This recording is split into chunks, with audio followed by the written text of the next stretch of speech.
من يهده الله فلا مضل له ومن يضلله فلا هادي له ونشهد أن لا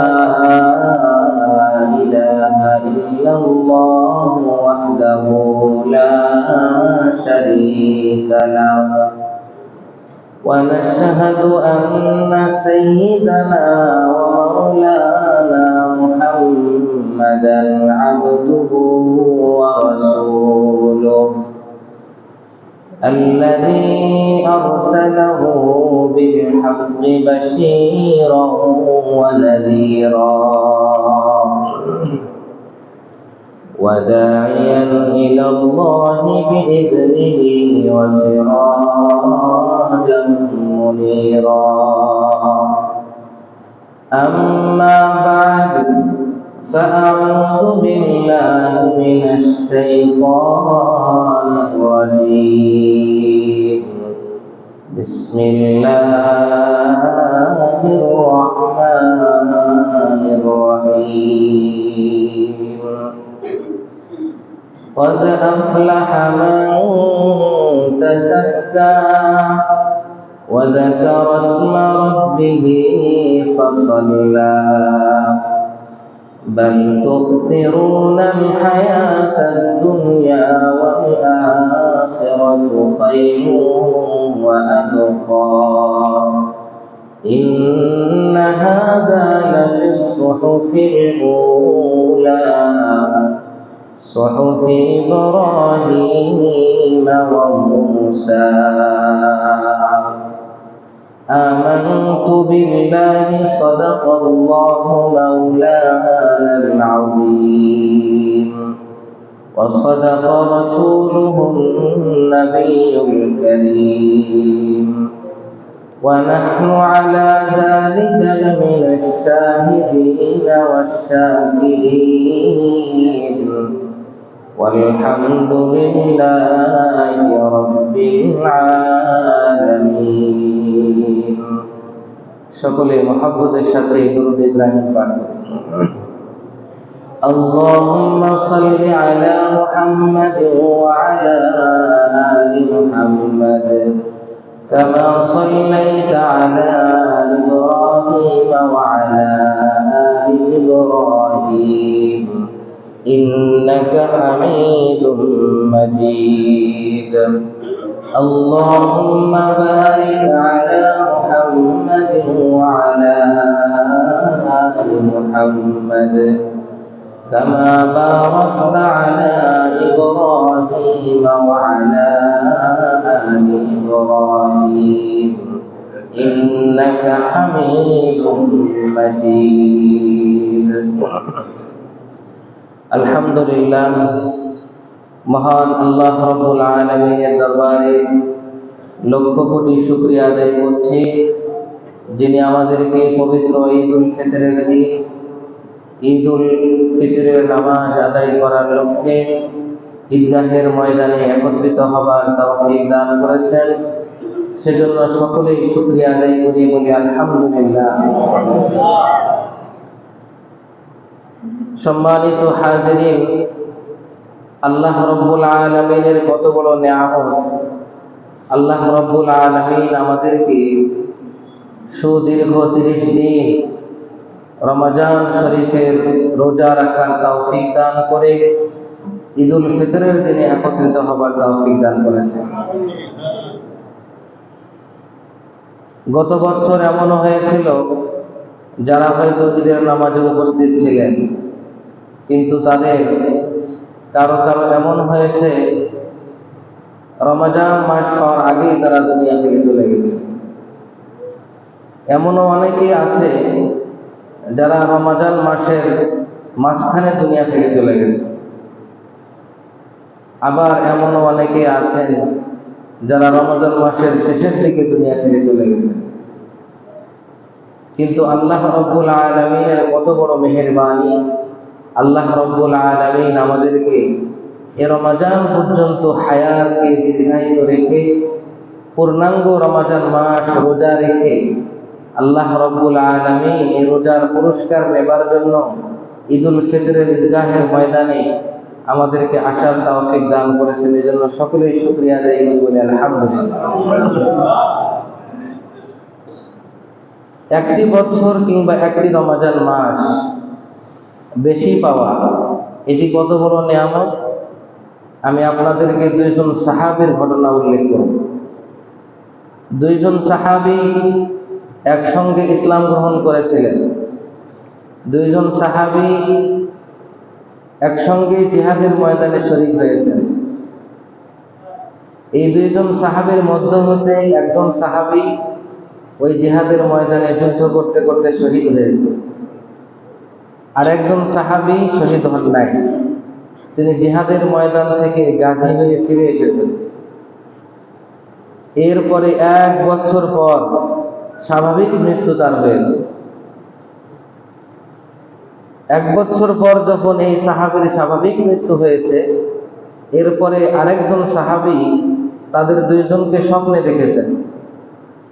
স্বপ্নে দেখেন যে সাহাবী 1 বছর পরে মৃত্যুবরণ করলেন, এই সাহাবীর মর্যাদা জান্নাতে আরো অনেক উঁচুতে। যে সাহাবী 1 বছর পরে ইন্তেকাল করেছেন, সেই সাহাবীর মর্যাদা আল্লাহর কাছে অনেক বেশি। যে সাহাবী স্বপ্নে দেখেছেন, তার এটা বুঝে আসতেছিল না যে একজন সাহাবী আল্লাহর রাহে জিহাদের ময়দানে নিজের জান বিসর্জন দিয়ে আল্লাহর রাস্তায় জিহাদ করতে করতে শহীদ হয়েছেন, তার মর্যাদা বেশি থাকার কথা। কিন্তু তা না হয়ে যে সাহাবী 1 বছর পরে ইন্তেকাল করলেন, সেই সাহাবীর মর্যাদা বেশি। এই সাহাবীর বুঝে আসতেছিল না, তার অন্তরের মধ্যে দ্বিধা সংশয় শুরু হয়ে গেল। সাহাবী এক পর্যায়ে রাসূল করিম সাল্লাল্লাহু আলাইহি ওয়াসাল্লামের দরবারে গেলেন, গিয়ে বললেন, ইয়া রাসূলুল্লাহ, আমার এই দুইজন ব্যক্তি সম্পর্কে বুঝে আসতেছে না। একজন সাহাবী আল্লাহর রাস্তায় জিহাদ করতে করতে নিজের জান বিসর্জন দিয়ে শহীদ হয়ে গেল, তার মর্যাদা আল্লাহ রাব্বুল আলামিনের কাছে অনেক বেশি থাকার কথা। তা না হয়ে যে সাহাবী 1 বছর পর নিজের বাড়িতে স্বাভাবিক মৃত্যুবরণ করলো, তার মর্যাদা আল্লাহর কাছে কেন বেশি হলো? নবীজি সাল্লাল্লাহু আলাইহি ওয়াসাল্লাম উত্তর দিলেন, হে আমার সাহাবী, শুনে রাখো, শুনে রাখো। যখন দুইজন ব্যক্তি একসঙ্গে ইসলাম গ্রহণ করেছিল, আবার একসঙ্গে জিহাদের ময়দানে শরীক হয়েছে, দুইজনের প্রতিদান সমান সমান হয়েছে। দুইজনই আল্লাহর রাস্তায় জিহাদে শরীক হয়েছে। একজন জিহাদের ময়দানে শহীদ হয়ে চলে গিয়েছেন দুনিয়া থেকে, আর একজন শহীদ হন নাই, গাজী হয়ে ফিরেছেন, কিন্তু প্রতিদান দুজনের সমান সমান। কিন্তু যে সাহাবী 1 বছর হায়াত বেশি পেল, এই 1 বছর প্রতিদিন 5 ওয়াক্ত নামাজ এই ব্যক্তি বেশি পড়েছে। কি করেছে? 1 বছর প্রতিদিন 5 ওয়াক্ত নামাজ বেশি আদায় করেছে। শুধু কি তাই? শুধু তাই নয়, বরং এই সাহাবী একটি রমজান মাস বেশি পেয়েছে। এই রমজান মাসে সে 30টি রোজা পালন করেছে। যার কারণে তুমি আমলনামা ওজন করে দেখো, এই সাহাবী 1 বছর বেশি দুনিয়াতে বাঁচার কারণে 1 বছরের রোজা বেশি রেখেছে, 1 বছরের 5 ওয়াক্ত নামাজ বেশি আদায় করেছে। সুতরাং কার আমল বেশি? এই জন্য আপনার কাছে আমার কাছে একটি রোজার তেমন মূল্য নাও হতে পারে, কিন্তু আমার আল্লাহ রাব্বুল আলামিনের কাছে একটি রমজান মাসের রোজা অনেক মূল্য রয়েছে। এই জন্য আমরা সকলে আরেকবার শুকরিয়া আদায় করি, আলহামদুলিল্লাহ। সম্মানিত হাজিরিন, আমরা ঈদুল ফিতরের নামাজ আদায় করতে এসেছি। ঈদুল ফিতরের নামাজের তাৎপর্য কি? এর গুরুত্বটা কি? এর শরীয়তে এর স্থানটা কি? ঈদুল ফিতর মানে হলো রোজা রাখা শেষ করার আনন্দ। রোজা রাখা শেষ করেছি, রোজা রাখা শেষ করার আনন্দ, এটাই হলো ঈদুল ফিতরের অর্থ। তো আমরা 30 দিন আল্লাহ রাব্বুল আলামিনের হুকুম পালন করার পর আমরা ঈদুল ফিতরের নামাজ আদায় করতে এসেছি। অর্থাৎ আমরা এখন আনন্দিত, আমরা আল্লাহ তাআলার বিধান 30টি রোজা পালন করতে পেরেছি। এখন আমাদের করণীয় কি? এখন আমাদের করণীয় হলো আনন্দ করা। তবে এই আনন্দ কিসের বিনিময়ে হবে, কিসের মাধ্যমে হবে? আল্লাহ রাব্বুল আলামিন ইবাদত করার কথা আদেশ করার পর আনন্দ করতেই বলেছেন ইবাদতের মাধ্যমে। আজকে যে আমরা আনন্দ করব, এই আনন্দটা কিসের মাধ্যমে করতে বলেছেন? আবার আরেকটি ইবাদতের মাধ্যমে। সেটা হলো 2 রাকাত শুকরিয়ার নামাজ। কিসের নামাজ? 2 রাকাত শুকরিয়ার নামাজ। আজকে আমরা ঈদুল ফিতরের নামাজ পড়ব। এটা কিসের নামাজ? মূলত এটা 2 রাকাত শুকরিয়ার নামাজ, যে আমি আলহামদুলিল্লাহ, আল্লাহ রাব্বুল আলামিনের পক্ষ থেকে আমার উপর ফরজ করা হয়েছিল রমজানের রোজা, আমি এটা সঠিকভাবে পালন করতে পেরেছি, আল্লাহ আমাকে তৌফিক দিয়েছিলেন, এই জন্য শুকরিয়া স্বরূপ আজকে 2 রাকাত ওয়াজিব নামাজ। এই জন্য ঈদুল ফিতরের 2 রাকাত নামাজ, এটি হলো শুকরিয়ার নামাজ। কিসের নামাজ? শুকরিয়ার নামাজ। ইবাদতও করেছি, রোজাও রেখেছি আল্লাহর হুকুম পালন করে, শুকরিয়াও আদায় করব আল্লাহর হুকুমের মাধ্যমে।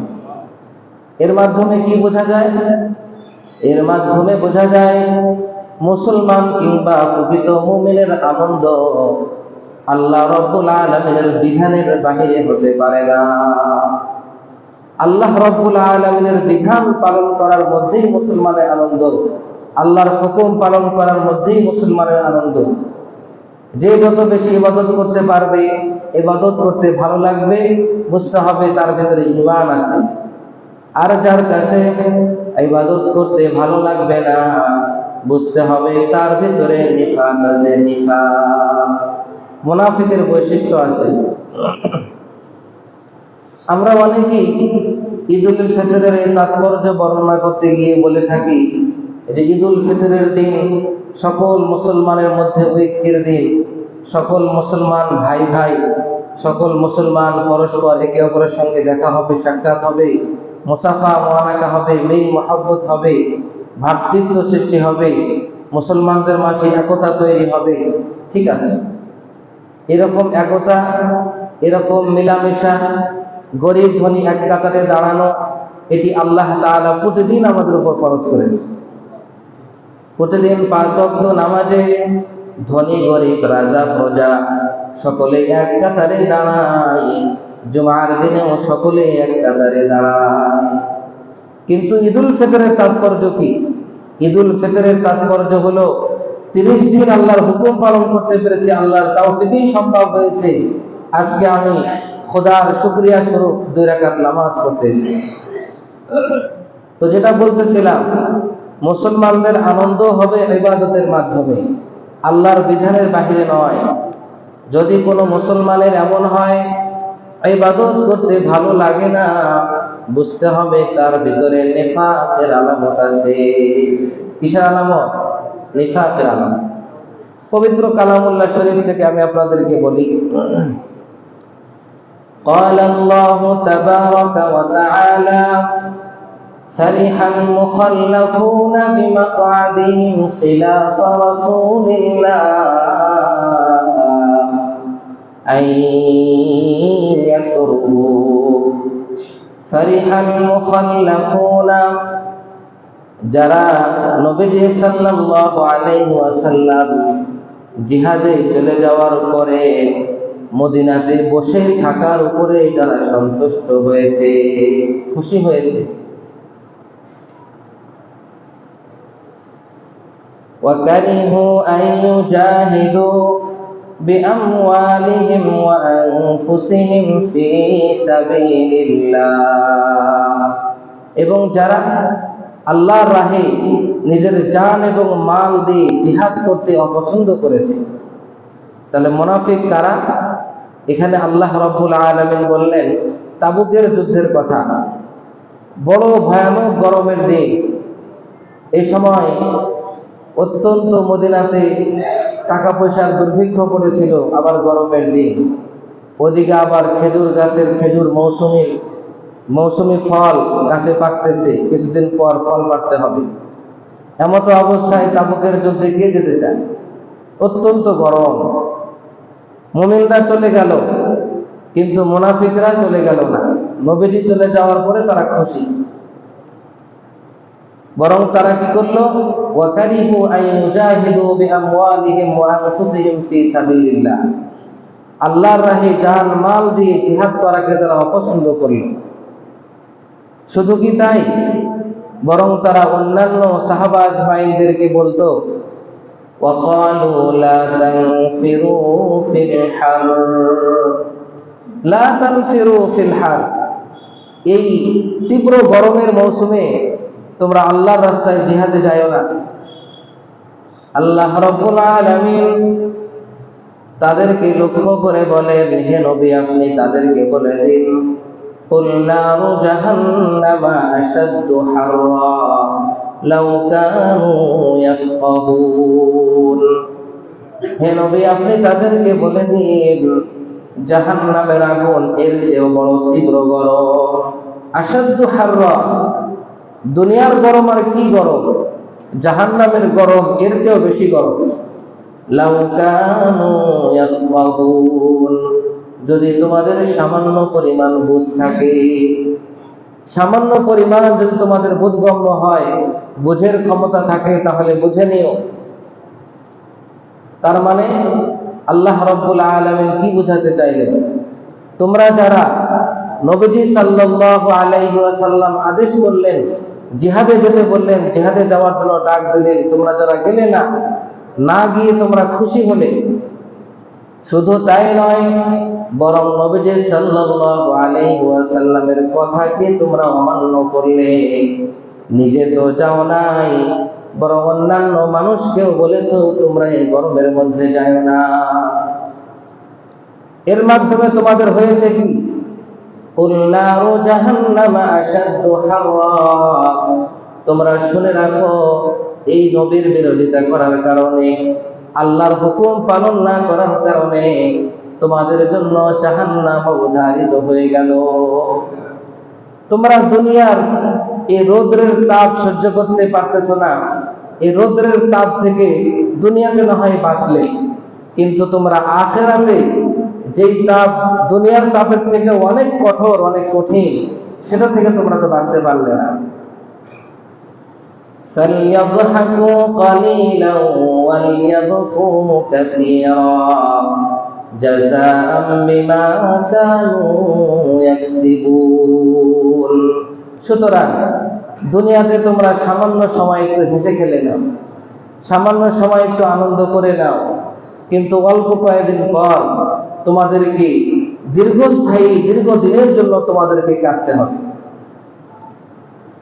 فإن رجعك الله إلى طائفة منهم فاستأذنوك للخروج, হে নবী আপনি যখন জিহাদের ময়দান থেকে ফিরে আসবেন, এমন অনেক সময় হবে তাদের মধ্য থেকে কিছু মানুষ আপনার কাছে তারা আসবে, জিহাদে যাওয়ার জন্য অনুমতি চাইতে আসবে। কি করতে আসবে? এই মুনাফিকরা আপনি যখন জিহাদ থেকে ফিরে আসবেন, আবার জিহাদে যাওয়ার অনুমতি চাইতে আসবে। আপনি তখন বলবেন ফাকুল লান তাখরুজু মাইয়া আবাদা ওয়া লান তাকউদু মাইয়া আদুওয়া, আপনি বলে দিবেন তোমরা কোশ্চিন কালেও আমার সঙ্গে কোনো জিহাদে যাবে না। ওয়া লান তাকতুলু মাইয়া আদুওয়া, কোশ্চিন কালেও তোমরা আমার সঙ্গে আল্লাহর কোন দুশমনের সঙ্গে লড়াই করবে না। ওয়ালান তুকাতিলু মাইয়া আদুওয়া ইন্নাকুম রাদিতুম বিল কুউদি আওয়ালা মাররাতিন ফাকউদু মা'আল খালিফিন। কারণ তোমরা প্রথমবার যখন আল্লাহর রাস্তায় জিহাদের জন্য তোমাদেরকে আহ্বান করেছিলাম তখন তোমরা বসেছিলে, আর এখন তোমরা যেতে চাও, তোমরা বসে তারা থাকে তাদের সঙ্গে বসে থাকো, জিহাদে যেতে হবে না। তার মানে তাদের জন্য দুনিয়াতেই জাহান্নাম অবধারিত হয়ে গেল। এই এতটুকু আয়াত আপনাদের সামনে কেন পেশ করলাম? যে আমাদেরকে তাদের ইবাদত করতে ভালো লাগে না, আল্লাহর হুকুম আসলে যে আল্লাহর হুকুমে সাড়া দিতে মন চায় না, অথবা আমরা সুযোগ খুঁজি, আরাম তালাশ করি। আমরা যারা আরাম তালাশ করি, শান্তি অন্বেষণ করি, এটা আমাদের জন্য মুমিনের আলামত হতে পারে না। এটা আলামত হবে মুনাফিকদের আলামত। কাদের আলামত? মুনাফিকদের আলামত। তো যাই হোক, আমাদেরকে ঈদুল ফিতরের দিন ঈদের নামাজ পড়তে এসেছি আনন্দ করতে। আনন্দ করব কিসের মাধ্যমে? নামাজের মাধ্যমে, ঠিক না? হ্যাঁ। নবীজি সাল্লাল্লাহু আলাইহি ওয়াসাল্লাম ইরশাদ করেছেন, লিস-সাইমি ফারহাতান, ফারহাতুন ইনদা ফিতরিহি ওয়া ফারহাতুন ইনদা লিকাই রাব্বিহি। নবীজি সাল্লাল্লাহু আলাইহি ওয়াসাল্লাম ইরশাদ করেছেন, রোজাদারের জন্য দুইটা আনন্দের মুহূর্ত আছে। কয়টি আনন্দের মুহূর্ত? দুইটি আনন্দের মুহূর্ত।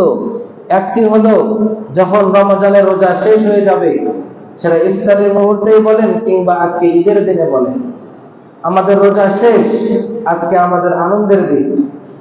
রোজাদারের জন্য দুইটা আনন্দের দিন। একটা হলো যখন রোজা শেষ হয়ে যাবে, আনন্দের দিন। আর একটি আনন্দের দিন হলো ইনদা লিকাই রাব্বিহি, যখন রোজাদার ব্যক্তি তার প্রভুর সঙ্গে সাক্ষাৎ লাভ করবে। তার সঙ্গে? আল্লাহর সঙ্গে যখন সাক্ষাৎ লাভ করবে, এটা তার দ্বিতীয় আনন্দ। জান্নাতে যখন মানুষ যাবে, জান্নাতে হাজার হাজার নিয়ামত পাবে। জান্নাতে দুধের নহর থেকে শুরু করে মধুর নহর, বিভিন্ন মদের নহর, সবকিছুর নহর থাকার পরেও সমবয়স্কা অনেক সুন্দরী সুন্দরী নারী থাকবে। খেদমতের জন্য ছোট ছোট বাচ্চা গোলাম থাকবে। বসে বসে গল্প করার জন্য সুন্দর সোফা সেট করানো থাকবে। অনেক নিয়ামত থাকবে। জান্নাতে আপনি যা চাবেন তাই পাবেন। কিন্তু জান্নাতের সবচেয়ে বড় নিয়ামত হলো আমার আল্লাহর সঙ্গে সাক্ষাৎ লাভ করা। কার সঙ্গে? এটা দুনিয়ার অন্য কোন ইবাদতের সঙ্গে ওয়াদা করেন নাই আল্লাহ। আল্লাহ রাব্বুল আলামিন এই ওয়াদা কেবলমাত্র করেছেন ওই ব্যক্তিদের জন্য যারা রমজান শরীফে সুন্দরভাবে রোজা রাখে। এই রোজাদারদের জন্য আল্লাহ বলেছেন তাদের সঙ্গে জান্নাতে আমি সাক্ষাৎ দান করব। জান্নাতের যত নিয়ামত, সব থেকে বড় নিয়ামত আল্লাহর সঙ্গে সাক্ষাৎ লাভ করা। শুধু কি তাই? শুধু তাই নয়, আল্লাহ রাব্বুল আলামিন বলেন, আস-সাওমু লি ওয়া আনা আজজি বিহি ওয়া ফি রিওয়ায়াতিন ওয়া আনা উজজা বিহি। আল্লাহ রাব্বুল আলামিন বলেন, আস-সাওমু লি, বান্দা যারা রোজা রাখে তারা দুনিয়ার কোনো মানুষের জন্য রোজা রাখে না। বান্দার রোজা একমাত্র আমি আল্লাহর জন্য হয়ে থাকে, সুতরাং তার প্রতিদান আমি আল্লাহ নিজেই দান করব। আল্লাহ নিজের হাতে পুরস্কার দিবে, এরকম অন্য কোন আমলের কথা আছে? আল্লাহ রাব্বুল আলামিন অন্য হাদিসে বলেন, ওয়া আনা উজজা বিহি, যে ব্যক্তি রোজা রাখবে আমার জন্য, তাকে যে প্রতিদানটা দেওয়া হবে সেটা হলো আমি আল্লাহই তার প্রতিদান হয়ে যাব। সারা বিশ্বের ক্ষমতাধর, সারা জগতের ক্ষমতাধর, সাত আসমান সাত জমির ক্ষমতাধর, সিদরাতুল মুনতাহা, আরশে আজিম, আরশ, কুরসি, লাওহে কলম, সকল কিছুর ক্ষমতাধর, জান্নাত জাহান্নামের ক্ষমতাধর, সে আল্লাহ বলেন আমি তার প্রতিদান হয়ে যাব। আপনারা বলুন তো, যে আল্লাহ রাব্বুল আলামিন যদি কাহারও প্রতিদান হয়ে যায় নিজেই, তাহলে এই জান্নাত জাহান্নাম তার সব কিছু হয়ে যাবে, হবে না? তার দুনিয়ার সব কিছু হয়ে যাবে।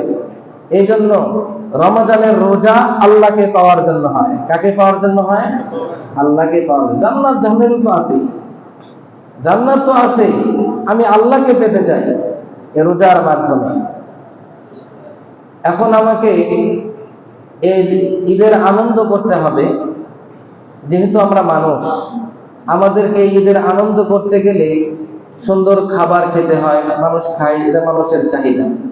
আনন্দের সময় মানুষ ভালো খাবার খায়, আনন্দের সময় মানুষ ভালো পোশাক পরিচ্ছদ পরিধান করে, আনন্দের সময় মানুষ আনন্দ উল্লাস করে।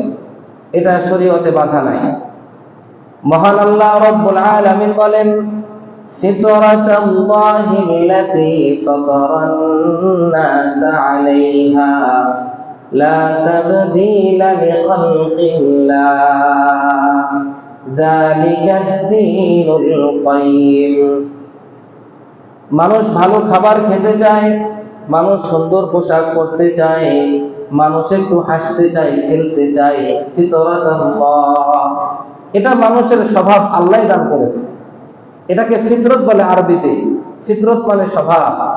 এই স্বভাব যা মানুষের চাহিদা, আনন্দ উল্লাস করা, ভালো খাবার, ভালো পোশাক, এটা আল্লাহ আপনাকে আমাকে দান করেছে। ফিতরাতাল্লাহ, এটি আল্লাহর স্বভাব, আল্লাহ আমাদেরকে দান করেছেন, আল্লাহর সৃষ্টি। ফাতারান নাস আলাইহা, এই স্বভাবের উপরে আল্লাহ মানুষকে সৃষ্টি করেছেন। যালিকাদ-দীনুল কাইয়্যিম, এটাই হলো মজবুত দ্বীন। এটা দ্বীনের বাহিরে নয়। আমি ভালো পোশাক পরবো, ভালো খাবো, এটা দ্বীনের বাহিরে নয়। কোনো সমস্যা নাই, খেতে পারি, আনন্দ উল্লাস করতে পারি। তবে আমার আনন্দের মধ্যে যেন শরীয়ত লঙ্ঘন না হয়ে যায়। কি না হয়ে যায়? আমি আনন্দ উল্লাস করব, লাগামহীন ভাবে করলে হবে না। আনন্দ উল্লাস করতে গিয়ে যদি বলে আমার মন চেয়েছে আমি আনন্দ করতে করতে এখন মদ খাবো, তাহলে তোমার জন্য এই আনন্দ করা যাবে না। আনন্দের সীমা আছে। তুমি আঙ্গুরের জুস খাও, তুমি মদ খেও না। তোমাকে আনন্দ করতে মন চেয়েছে, আনন্দ করতে করতে আমি একটু জেনা করতে মন চেয়েছে, জেনা করব না, জেনা করার পারমিশন নাই। আনন্দ করবেন, শরীয়তের সীমার বাহিরে নয়, শরীয়তের সীমার ভিতরে। আপনি আপনার স্ত্রীর সঙ্গে সহবাস করুন, আপনি কেন জেনা করতে যাবেন? আনন্দ করতে মন চেয়েছে, আমি একটু চুরি করব, ডাকাতি করব না। তোমার ধন সম্পদ কামাইয়ের যদি প্রয়োজন হয়, তুমি ব্যবসা বাণিজ্য চাকরি বাকরি করো। ছিনতাই করে, রাহাজানি করে মানুষের মাল আত্মসাৎ করার অধিকার তোমার নেই। তোমার মন চেয়েছে তুমি গান বাজনা করবা, ডেক সেট বাজাবা, এটা অনুমতি নাই। তুমি যখন জান্নাতে যাবে, আল্লাহ রাব্বুল আলামিন একজন জান্নাতের চতুর্পাশে 70 জন অল্প বয়সী হুর নারী দান করবেন, যারা জান্নাতের গাছপালাগুলো থেকে প্রত্যেকটা পাতা এক পাতার সঙ্গে বাড়ি লাগবে আর সুন্দর মিউজিকের আওয়াজ হবে। এই মিউজিকের আওয়াজের মধ্য দিয়ে এই হুরগুলো, জান্নাতের নারীগুলো নাচতে থাকবে আর আপনাকে কাছে ডাকতে থাকবে। চতুর্দিকে হুররা দাঁড়াবে, তারা 2 হাত প্রসারিত করে আপনাকে ডাকতে থাকবে। আর জান্নাতের গাছের পাতাগুলো এক পাতার সঙ্গে নড়বে আর ঝংকার ঝংকার আওয়াজ হতে থাকবে, আর আপনাকে তারা ডাকতে থাকবে, আমার কাছে আসুন। আপনার কয়টা নারী দরকার? আমি আজকে হাদিসে পড়েছি, আল্লাহ রাব্বুল আলামিন একজন জান্নাতীকে 100 জন যুবকের যৌবন এবং শক্তি দান করবে। 100 জন। আপনি জান্নাতে যাবেন, কত আনন্দ ফুর্তি করতে মন চায়, আপনি সেখানে আনন্দ করতে পারবেন। আমার দয়ার নবী সাল্লাল্লাহু আলাইহি ওয়াসাল্লাম নিজের স্ত্রীদের সঙ্গে আনন্দ করেছেন, দৌড় প্রতিযোগিতা করেছেন। দৌড়ের মধ্যে নবীজি হারিয়ে গেছে। কি করেছেন? নবীজি আর আম্মা জান আয়েশা দৌড় দিয়েছে, দেখি কে পারে। নবীজি হেরে গেছে। আম্মা জান আয়েশা ছিলেন চিকন পাতলা পুতলা, বাস দৌড়ে ফার্স্ট হয়ে গেছে। এরপর নবীজি যখন শেষ বয়স, আম্মা জান আয়েশা কতদিনে একটু মোটাসোটা হয়ে গেছে, বয়স হয়ে গেছে, মোটাসোটা হয়ে গেছে। এখন দৌড়ের সময় আমার নবীজি জিতে গেছে, আম্মা জান আয়েশা হারিয়ে গেছে। নবীজি বলেন আজকে হলো ওই দিনের প্রতিশোধ নিলাম। কি করলাম? ওই দিনের প্রতিশোধ নিলাম। অর্থাৎ আমার নবী সাল্লাল্লাহু আলাইহি ওয়াসাল্লাম এগুলো আনন্দ করেছেন। আমার নবী মসজিদে নববীতে নিজের 4 হাত পা দিয়ে ঘোড়া সেজেছেন, আর পিঠের উপরে হাসান হোসাইনকে নিয়ে তিনি ঘোড়ার মতো করে নিয়ে বেড়াচ্ছে। এক লোক এসে বলে, নবীজি যখন দেখে মসজিদ নববীতে ঘোড়া সেজে আছে আর নবীজির পিঠের উপরে নবীজির নাতি হোসাইন, তখন বলে, আহ কি ভালো ঘোড়া পেয়েছে রে। তখন নবীজি বলে, দেখতে হবে না আরোহীটা কে, মানে আমার পিঠে কি আছে সেটা দেখতে হবে না। আল্লাহু আকবার। বিশ্ব নবী সাল্লাল্লাহু আলাইহি ওয়াসাল্লাম ঘোড়া আর তার পিঠের উপরে জান্নাতের সর্দার। এরকম আনন্দ তারা করেছেন। একজন মুসাফির নবীজি সাল্লাল্লাহু আলাইহি ওয়াসাল্লামের কাছে এসেছে, এসে বলে, ইয়া রাসূলুল্লাহ, আমি তো বহু দূর থেকে সফর করে এসেছি, এখন আমাকে যাওয়ার মতো আমার কোনো আরোহী নাই, কোনো ঘোড়া কিন্তু উট এরকম কোনো ব্যবস্থা নাই, গাড়ির ব্যবস্থা নাই, জন্তুর ব্যবস্থা নাই, আমার জন্য একটু জন্তুর ব্যবস্থা করে দিন। নবীজি বললেন যে আচ্ছা দেখি কোনো উটনির বাচ্চা পাওয়া যায় নাকি।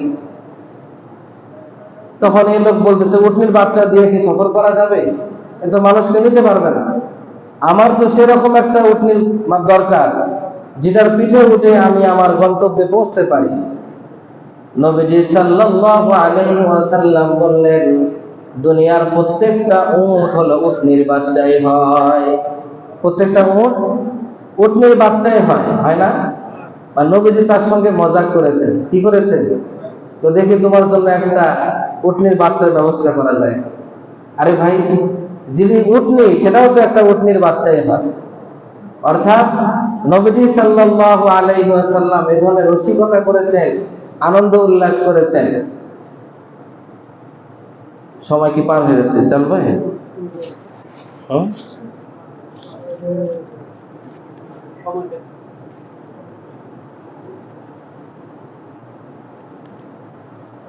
ছিল, এখন আপনাদের সময় নষ্ট করব না। মানুষ কি আসা শেষ হয়েছে ভাই? 5 মিনিট, 5টা মিনিট দেই, মানুষ আসে নাই।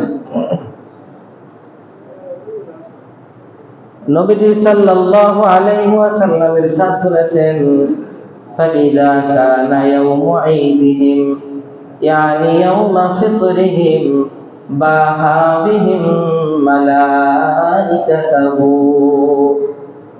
যখন এরকম ঈদুল ফিতরের দিন হয়, আজকে আমরা ঈদের নামাজ পড়তে এসেছি, এই অবস্থা দেখে আল্লাহ রাব্বুল আলামিন তার কাছে যে ফেরেশতারা আছে, যারা নূরের তৈরি, যারা কোনোদিন গুনাহ তো করেই নাই, গুনাহের কল্পনাও যাদের ভিতরে কোনোদিন আসে না, এরকম আল্লাহর পবিত্র, আল্লাহর একদম বাধ্য, আল্লাহর মনোনীত, আল্লাহর নিকটতম ফেরেশতাদেরকে নিয়ে আল্লাহ তাআলা গর্ব করতেছেন। কাদেরকে নিয়ে গর্ব করতেছেন? আপনাকে, আমাকে, আমাদেরকে নিয়ে গর্ব করতেছেন। আল্লাহ রাব্বুল আলামিন ফেরেশতাদেরকে আজকে বলছেন, ইয়া মালাইকাতি মা জাযাউ আজরিন ওয়াফা আমালাহু, হে আমার ফেরেশতারা, ওই শ্রমিকের কি প্রতিদান হতে পারে যে তার মালিকের পক্ষ থেকে অর্পিত দায়িত্ব পুঙ্খানুপুঙ্খানুভাবে পালন করেছে। ওই শ্রমিক, তার কি প্রতিদান হতে পারে যে মালিকের পক্ষ থেকে অর্পিত দায়িত্ব সঠিকভাবে পালন করেছে? ফেরেশতারা উত্তর দেয়, রব্বানা জাযাউহু আইওয়াফা আজরুহু, হে আমাদের প্রতিপালক, তার প্রতিদান তো এটাই হবে, তার পারিশ্রমিকটা পরিপূর্ণ তাকে দিয়ে দেওয়া, তার যেটা পারিশ্রমিক এটা পূর্ণাঙ্গভাবে দিয়ে দেওয়াই তো সঠিক হবে। তখন আল্লাহ রাব্বুল আলামিন ফেরেশতাদেরকে ডাক দিয়ে বলেন, মালাইকাতি আবিদি ওয়া ইমাই কাদাউ ফারিযাতি আলাইহিম সুম্মা খারাজু ইয়াউজুনা ইলা দুআ। ও আমার ফেরেশতারা, আমার বান্দা এবং বান্দিরা, আমার পক্ষ থেকে একটা দায়িত্ব ছিল, রমজান মাসের 30টি রোজা, এই 30টি রোজা তারা পালন করেছে। অতঃপর তারা ঈদের দিনে বাড়ি থেকে বের হয়েছে, ইয়াউজুনা ইলা দুআ, দোয়া করার জন্য তারা ঈদগাহের ময়দানে আসছে। ওয়া ইজ্জাতি ওয়া জালালি, وكرم وعلو وارتفاع مكاني لأجيبنهم তোমরা শুনে রাখো, আমার ইজ্জতের কসম, আমার প্রতাপের কসম, আমার অনুকম্পা অনুগ্রহের কসম, আমার উচ্চতার কসম, আমার সুউচ্চ স্থানের কসম, 5টি কসম। এতগুলো কসম করে আল্লাহ বলেন, অবশ্যই অবশ্যই আমি এদের ডাকের সাড়া দিব। এখানে যারা একত্রিত হয়েছে, এরা যেই দোয়া করবে সেই দোয়া আমি অবশ্যই অবশ্যই কবুল করব। সুতরাং ঈদুল ফিতরের দিনে আল্লাহর কাছে এই মাঠে নামাজ পড়ে দোয়া করলে যে দোয়া কবুল হয়, এর মধ্যে কোনো সন্দেহ আছে? এটা হাদিসের কথা। লা উজিবান্নাহুম। আজকে আমরা ব্যক্তিগত কত প্রয়োজন আমাদের, আমরা কত সমস্যায় আছি, সন্তানকে নিয়ে, স্ত্রীকে নিয়ে, ব্যবসা বাণিজ্য নিয়ে, পরিবারকে নিয়ে, সমাজকে নিয়ে, সার্বিকভাবে। শুধু তাই নয়, সারা বিশ্বের উম্মতে মুসলিমা আজকে কাফের মুশরিক বেঈমানের কুনজরের শিকার, বদনজরের শিকার। আজকে বাংলাদেশ কত বড় স্বাধীনতা লাভ করার পরেও বাংলাদেশে যেন ইসলাম ক্ষমতায় না আসতে পারে, সেখানেও শকুনের চোখ। আজকে বাংলাদেশের দেখুন, আফগানিস্তান ইসলামী ইমারত কায়েম করলো, তারপরেও শকুনের চোখ, পাকিস্তান থেকে হামলা চালানো হচ্ছে। এমনই ভাবে ইরান একটা শক্তিশালী রাষ্ট্র, তবু আমেরিকার মতো না, তারপরেও তারা আমেরিকার সঙ্গে লেগেছে। কিন্তু আমেরিকা ইসরায়েল একত্রিত হয়ে মুসলমানদেরকে মারার চেষ্টা করছে। এক কথায় সারা উম্মতে মুসলিমা, সারা বিশ্বের সকল উম্মতে মুসলিমা, তারা আজকে কাফের মুশরিকদের বদনজরের শিকার। এই জন্য আমাদেরকে সারা উম্মতে মুসলিমার জন্য প্রাণ খুলে দোয়া করতে হবে। আমাদেরকে এর থেকে উত্তরণের চেষ্টা করতে হবে, আসলে আমরা ইসলাম চাই না ভাই। মনের কথা, বাস্তব কথা হলো আমরা ইসলাম চাই না। ইসলাম যদি চাইতাম, ইসলাম যদি আমাদের বাংলাদেশের ঊর্ধ্বতন কর্মকর্তারা চাইতো, পুলিশ প্রশাসন, সেনাবাহিনী তারা চাইতো, তাহলে বাংলাদেশে একটা বিপ্লব ঘটতো, ইনশাআল্লাহ। ঘটতো না? তারা চাই নাই। আমরা একাই চিল্লায় কি করব, পরিশ্রম করে কি করব, জাতিকে বোঝায় কি করব, চাকরি হারায় কি করব। সার্বিকভাবে রাষ্ট্র নিয়ে, রাজনৈতিক বিষয় নিয়ে আলোচনা করে আমাদের চাকরি যায়। দেশের কল্যাণের জন্য, জাতির কল্যাণের জন্য কথা বলতে গিয়ে কিন্তু আমাদের এই কথা কেউ নেবে না, নিতেছে না কেউ। তবে যারা ফিকির করবে ইসলামের জন্য, উম্মতের জন্য, দ্বীনের জন্য, তারা তো আল্লাহর কাছে প্রতিদান পাবে। কিন্তু আমাদেরকে চেষ্টা করে যেতে হবে, যারা আমাদের এই চেষ্টা, আমাদের ঘাম, আমাদের হাজার হাজার মানুষের রক্ত, আমাদের হাজার হাজার মানুষের জীবন প্রাণের মাধ্যমে এই স্বাধীনতা, এই বিজয়, এই সনদকে যারা স্বীকৃতি দিবে না, আল্লাহ রাব্বুল আলামিনের কাছে তাদেরকে জবাবদিহি করতে হবে। তারা বড় গাদ্দার। তাদের এই রোজা দিয়ে কি হবে, তাদের এই নামাজ দিয়ে কি হবে, তারা ইসলাম পরিচয় দিয়ে কি হবে। হাজার হাজার গাছ কালকে রাত থেকে দেখা যাচ্ছে জাতীয় ঈদগাহ ময়দানে নিরাপত্তার চাদরে আবৃত। তোমার দুনিয়া নিরাপত্তা দিয়ে তুমি কি করবা? তুমি জাতীয় জুলাই সনদটাকে তুমি স্বীকৃতি দিতে পারলা না। বেয়াদব কোথাকার, গাদ্দার কোথাকার। এই গাদ্দারের দরকার কি আমাদের? আমি কারো বিরুদ্ধে নয় ভাই, আমি সঠিক কল্যাণের পক্ষে কথা বলছি।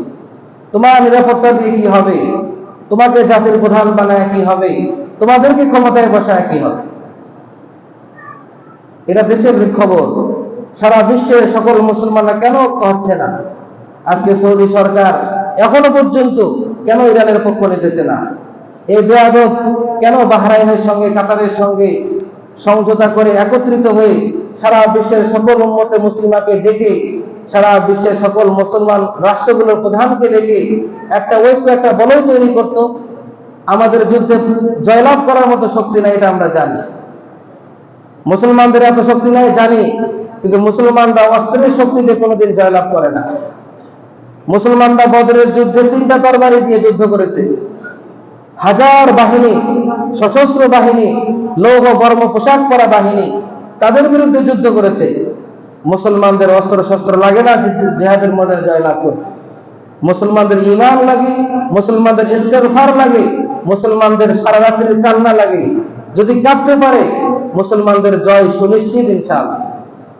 কিন্তু আজকে আমরা অধিকার না যাই, আজকে আমাদের এই লাউজিবান্নাহুম, আল্লাহ বলেন অবশ্যই অবশ্যই আমি তোমাদের ডাকে সাড়া দেব, তোমরা যে দোয়া করবে সেই দোয়া কবুল করব। আজকে আমাদের প্রতিদান পাওয়ার দিন, আজকে আমরা প্রতিদান নিতে এত দেরি হবে কেন আসতে? আজকে প্রতিদান পাওয়ার দিন, সারা মাস কাজ করেছি, বেতন নিতে আসতে দেরি করলে হবে? আমরা প্রতিদান পাওয়ার দিনে আসবো, আনন্দ নিয়ে আসবো, আল্লাহর কাছে ডাকবো। আল্লাহ নাফরমানি হয়, অবাধ্যতা হয়, এমন কোনো কাজ আমরা সারাদিন করব না। আমরা আনন্দ উল্লাস করতে ছেলে মেয়েকে বাহিরে বের করে দেব, ঠিক না? ছেলে মেয়েদেরকে বাহিরে বের করে দিব। যদি আমার মেয়ের চুল খোলা থাকে, আমার মেয়ের কান খোলা থাকে, মুখ খোলা থাকে, ঢাল খোলা থাকে, হাত পা দেখা যায়, তাহলে আমার মেয়ের প্রত্যেকটা অঙ্গ প্রত্যঙ্গের জেনার গুনাহ হয়। আমি কিভাবে রোজাদার পিতা মাতা, আমি কিভাবে আমার সন্তানকে এই জেনার মধ্যে নামিয়ে দেব? সে জেনা করে নাই, তার অঙ্গ প্রত্যঙ্গের জেনা হয়ে গেছে। আপনার স্ত্রী আপনার মেয়ের চেহারা থেকে অন্য মানুষ জেনা করে ফেলে গেছে, ওটা বাকি নাই, ওটা বাকি নাই। এই জন্য রোজাদার হয়ে, আল্লাহর গোলাম হয়ে আল্লাহর নাফরমানি করা যাবে না। আমাদের দেশে তো অনেক সংকীর্ণতা, মেয়েদের জন্য পর্দার সাথে মেয়েদের আলাদা পার্ক নাই, ছেলেদের আলাদা পার্ক নাই, সাভারে তো পার্কই নাই। এতগুলো মুসলমান, তারা হালাল বিনোদন কোথায় করবে? এগুলো উদ্যোগ কে নেবে? যে আমাদের স্ত্রী সন্তানের তো হালাল বিনোদন দরকার, তারা কোথায় গিয়ে আনন্দ করবে, কোথায় গিয়ে সন্তানকে নিয়ে খেলবে? আছে কিছু সাভারে? কিছুই। এই জন্য রাষ্ট্রের 10 মিনিট 15 মিনিট হয়ে গেছে, কথার মাধ্যমে কথা চলে গেছে। আপনার কি কুরবানি আছে নাকি? ওই দেখেন বারান্দায় 10 জন লোক ছিল না, এই 10 মিনিটের কারণে বারান্দায় 50 জন লোক এসেছে। ওদের জন্য আমি যদি ছাড় দিতে পারি, তা আপনি আমাকে ছাড় দিবেন না? এ ধরনের বেয়াদবি কেন? কোন বেয়াদবির আশ্রয় নেয় মিয়া মসজিদে, চরম বেয়াদব লোক। আপনি এখানে কথা বলতে গেছেন, আমাকে নসিহত উপদেশ দিন, তাই না? আমি তো মানুষের উপকারের জন্য সময় নষ্ট করলাম। আমাদের থেকে বড় আলেমের কাছে লেখাপড়া করে আসছি, বিধায় আমাদের রক্তের পাটা আছে, আমরা বলতে পারি। মানুষ ছোট, জাতির ঈদগাহ ময়দানে বাপের বেটা বলতে পারবে না মেয়ে কথা। তো যাই হোক, ওইদিকে না গেলাম। আপনারা টাইমের বিষয়ে আমাকে কথা বলতে যাবেন না। আমি আপনাদের উপকারের অর্থে 2-4 মিনিট নেই, এটা মনে করবেন যে হুজুরাত উপকারের জন্যই বলছে, ঠিক আছে না? আল্লাহ তাআলা আমাদের কথাগুলো কবুল করে নেন। সাদকাতুল ফিতর এখনো যারা কমপ্লিট করি নাই, সর্বনিম্ন 110 টাকা সাদকাতুল ফিতর, আমরা সর্বনিম্ন 110 টাকা মাথাপ্রতি বাড়ির সকল সদস্যদের উপর থেকে আমরা দিয়ে দেব। স্ত্রীটাও দিয়ে দেব, স্ত্রী টাকা পাবে কোথায়? আচ্ছা, এরপরে শাওয়াল মাসের 6টি রোজা। আজকে শাওয়াল মাসের 1 তারিখ, আগামী কাল থেকে নিয়ে শাওয়াল মাসের শেষ তারিখ পর্যন্ত 6টি রোজা আছে। আপনি যে কোনো দিন রাখতে পারেন। এই 6টি রোজা আমরা যদি পালন করি, আল্লাহ তাআলা আমাদেরকে সারা বছর রোজা রাখার সওয়াব দান করেন। আচ্ছা, 3 নম্বর বিষয়, সাদকাতুল ফিতর। একজনের সাদকাতুল ফিতর একজনকে দেওয়া যাবে, মানে 110 টাকা একজনকে দেওয়া যাবে। আবার 110 টাকা ভেঙে কয়েকজনকে দেওয়া যাবে। আবার 5 জনের সাদকাতুল ফিতর 550 টাকা, অনেকগুলো সাদকাতুল ফিতর একজনকেও দেওয়া যাবে। যাকাতের ক্ষেত্রে একই নিয়ম। আপনি সম্পূর্ণ যাকাত একজনকে দিয়ে তাকে আপনি 1 বছরে ধনী বানিয়ে দিতে পারেন, তাহলে আগামী বছর ওই ব্যক্তি যাকাত দিবে, ঠিক আছে না? আচ্ছা, এই 3টা কথা, কয়টা কথা বললাম? সাদকাতুল ফিতর, শাওয়াল মাসের 6টি রোজা এবং সাদকাতুল ফিতর যাকাত কত পরিমাণ দেওয়া যাবে? একজনকে অনেক দেওয়া যাবে। আচ্ছা, এখন আসি নামাজের নিয়ম। ঈদুল ফিতরের 2 রাকাত ওয়াজিব নামাজ, এটি মূলত শুকরিয়ার নামাজ। কিসের নামাজ? শুকরিয়ার নামাজ। এই শুকরিয়ার নামাজ 2 রাকাত ওয়াজিব নামাজ, অতিরিক্ত 6 তাকবীরের সাথে পড়তে হয়। অতিরিক্ত, হ্যাঁ, অনেকে আছে 12 তাকবীরে পড়ে। কয় তাকবীরে পড়ে? 12 তাকবীরে পড়ে। 12 তাকবীরে যে হাদিসটা আছে, এই হাদিসটা যিনি বর্ণনা করেছেন, হাদিসের যারা হাদিস শাস্ত্রের ইমাম, যারা হাদিস শাস্ত্রের পণ্ডিত, তারা বলেছেন 12 তাকবীরের হাদিসের বর্ণনাকারী একজন মিথ্যুক। 12 তাকবীরের হাদিস বর্ণনাকারী আরবিতে বলা হয় কাযযাব, মিথ্যুক। এই জন্য 6 তাকবীরের হাদিসটা সব থেকে সহিহ, আমরা যেটা নামাজ পড়ি। আচ্ছা, এটার নিয়ম হলো সর্বপ্রথম আমরা নিয়ত করে নিব 2 রাকাত ঈদুল ফিতরের 2 রাকাত ওয়াজিব নামাজ, অতিরিক্ত 6 তাকবীরের সাথে কিবলামুখী হইয়া এই ইমামের পিছনে আদায় করতেছি। এরপরে তাকবীর দিয়ে আমরা নিয়ত বাঁধবো, সানা পড়ব। আর 2 নম্বর তাকবীর বলার পরে হাত উঠায়া ছেড়ে দেব। 3 নম্বর তাকবীর বলার পরে হাত উঠায়া ছেড়ে দেব। 4 নম্বর তাকবীরের পরে হাত বেঁধে নেব, কেরাত পড়া হবে। 1 রাকাত শেষ, 2 রাকাত শেষ। দ্বিতীয় রাকাতে যখন কেরাত শেষ হবে, ওই কেরাতটা শেষ হওয়ার পর আবার 3টা তাকবীর বলে হাত উঠায়া ছেড়ে দেব, 1 বার, 2 বার, 3 বার। চতুর্থ তাকবীর বলে আমরা কোথায় যাব? রুকুতে চলে যাব। আল্লাহ তাআলা আমাদেরকে এইভাবে নামাজ পড়ার তৌফিক দান করুন।